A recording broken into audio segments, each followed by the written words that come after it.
Tuod nga dakong tabang ang mahatag sa mga research alang sa kaayuhan sa atong komunidad.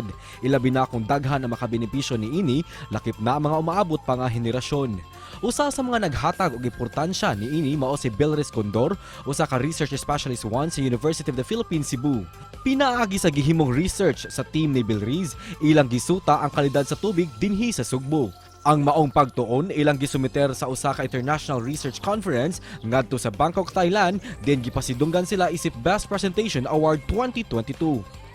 Busa karong buntaga, mga itagdugang detalye kabahin sa ilang research ug sayran ta usab ang kaminungdanon sa pagbuhat og mga research kauban siya dinhi lang sa GMA Regional TV Live.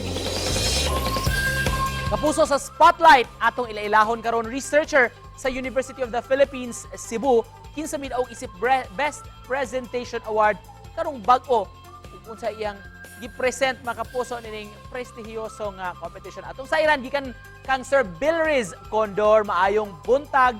Maupay na aga Sir Bill. Welcome sa GMA Regional TV Live. First up, paki-greet sir sa atong mga kapuso nga nagtan-aw ron. May buntag sa atong tanan, Sir Nick. May buntag mga kapuso. Daghang salamat sir for joining us this morning. Mahimo bang mahibaw-an namo sir unsa imong kurso, unsa imong field, imong trabaho karon diha sa UP Cebu? So, ako ang bachelor, sir, kay Petroleum Engineering. Then, ni-graduate ko og masters sa UP Diliman og Energy Engineering. As of now, Science Research Specialist ko sa UP Cebu. Ang project nga ako ang gihandilan kay kuan groundh2o.ph. So bali kuan ni ang amuang focus na ni is more on groundwater and groundwater quality sa Metro Cebu. In Metro Cebu. Mao ba ni imong mao po ni nga field sir? Let's talk about your recognition nga nadawat kining Best Presentation Award sir. Can you tell us more about this? Kanus amo ni nahitabo International Conference on Environment, Resources and Energy Engineering, Sir Bill. Yes, sir. So, kuan originally ma-held unta ni siya sa Bangkok, Thailand. June 10 to 12. Then tungod sa ato ang current situation karon na-move siya online. So virtual na lang ni siya nga kuan event.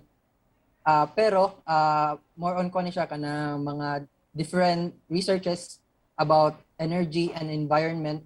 Can you share to us unsay topic man sa inyong gipresentar nimong conference sir?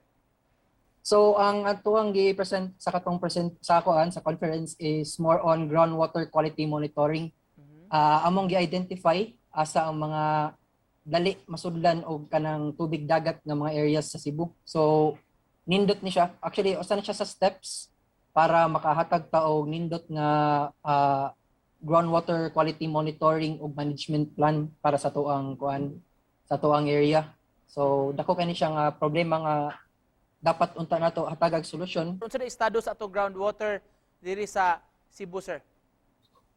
So as of now, I don't think kanang kuan pa kanang sure yun gani kanang conclusive pag yun kay ongoing pa man po ang among study. Bitaw sir, we've been hearing about this saltwater intrusion nga murag nagkaduol na ang dagat, mutuhop na siya sa atong groundwater. But papasabot ani sir nga kanang maabot ang panahon nga maparat na ni atong tubig mainom? It depends sir. So mo na siyang usa sa mo ang kuan ginatan-aw karon. So we are creating tools para makita, para ma-monitor ni nato siya, and hopefully we can provide then mga further results. So as of now gapang kuan pa mi bali ga monitor pa mi nani.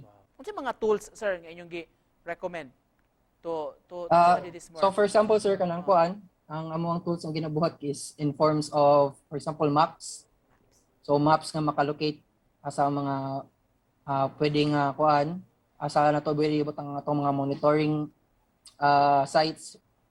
Para nimo Sir Bill, ngano si tan-aw nimo nganong napili nga best presentation nakadawat ka sa award? Kuan sir, ang usagit sa pinakadako pod og impact is ang pagkakuan gid kanang pagka-usefulness sa imuhang topic balik. So ang na usa na siya sa kanang criteria for judging kung unsa gyud ang imuhang contribution or usefulness of your paper or your research. So I think ato siguro na impact ang ako ang presentation in terms of ang iyahang potential impact to the environment. Unsay feeling sir nga nakadawat ka ning best presentation award og asa man mo halad sir?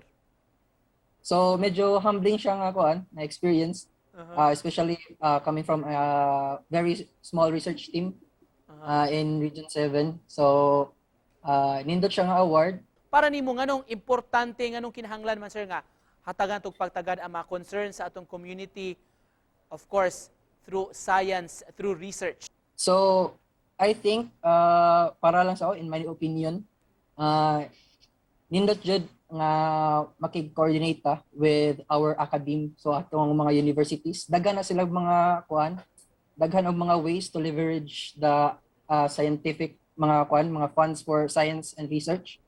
So hopefully more researches will come. Just to close this, Sir Bill, message lang nimo sa mga nagtan-aw nato ron. Let's be responsible and also let's take care of our environment. Thank you so much for joining us, sir, o congratulations sa recognition rong bag-o. We know this is still an ongoing study o daghan-daghan pagid mo trabaho na ini. Carry on lang gyud sa inyong advocacy. Daghang kay salamat mga kapuso, Bill Riz, Condor Science Research Specialist sa UP Cebu. Salamat, sir. Sir, thank you.